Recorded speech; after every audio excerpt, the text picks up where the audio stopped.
ప్రచ్ఛన్న యుద్ధం లేదా పరోక్ష యుద్ధం అమెరికా రష్యాల మధ్య ప్రారంభమైంది. ఈ మధ్య కాలంలో ఉక్రెయిన్ రష్యా వివాదంలో జరిగినటువంటి నాటోలో సభ్యత్వం ఉక్రెయిన్కి ఇస్తానంటూ ఉక్రెయిన్ని రెచ్చగొట్టి అమెరికా మీదకి రష్యా మీద గొడవలు తీసుకొచ్చింది అమెరికా. వాస్తవంగా నాటో దళాలను తీసుకెళ్లి ఉక్రెయిన్లో పెట్టి రష్యాకి చెక్ పెట్టాలన్నటువంటి ప్రయత్నం, యూరోపియన్ దళాలను తీసుకెళ్లి అక్కడ పెట్టి చెక్ పెట్టాలన్న ప్రయత్నం. దానికి వ్యతిరేకంగా రష్యా వచ్చి ఉక్రెయిన్ మీదనే దాడి చేసి ఉక్రెయిన్ అనేది తమకు బఫర్ జోన్గా ఉండాలి, ఉక్రెయిన్ అవతల ఉన్న ఏ దేశంలోనైనా మీ దళాలు పెట్టుకొని, కానీ ఉక్రెయిన్లో పెట్టడం అంటే మాకు సరిహద్దులకు తీసుకొచ్చినట్టు, ఒకప్పుడు మా దేశంలోని భాగమైనటువంటి ఉక్రెయిన్లో మీరు ఎట్లా పెడతారు అంటూ అప్పట్లో గొడవ. ఈ 3 ఏళ్ల నుంచి యుద్ధం. ఈ యుద్ధం సందర్భంగా రష్యా మీద ఆంక్షలు ఇదంతా చూసాం.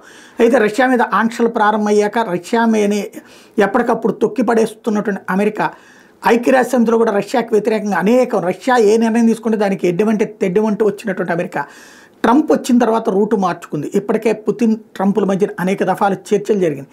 రాబోయేటువంటి రోజుల్లో రష్యాకు సంబంధించిన మెటీరియల్ అమెరికా కొనడానికి కూడా రెడీ అవుతుంది, ఆయిల్ కొనడానికి కూడా రెడీ అవుతుంది, అల్యూమినియం కొనడం ఆల్రెడీ ఓకే అయిపోయింది. ఇప్పుడు తాజాగా మరొక కీలకమైనటువంటి అడుగుబడింది.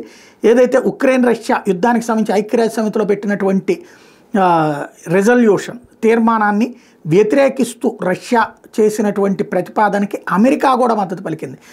అమెరికాతో పాటుగా రష్యా, ఉత్తర కొరియా, బెలూరస్ ఇట్లాంటి దేశాలు సహజంగా మద్దతు పలుకుతాయి. 14 దేశాలు మద్దతు పలికినాయి రష్యాకి. దాంతోపాటుగా అమెరికా కూడా మద్దతు పలకడం అన్నటువంటిది సంచలనం సృష్టించినటువంటి అంశం.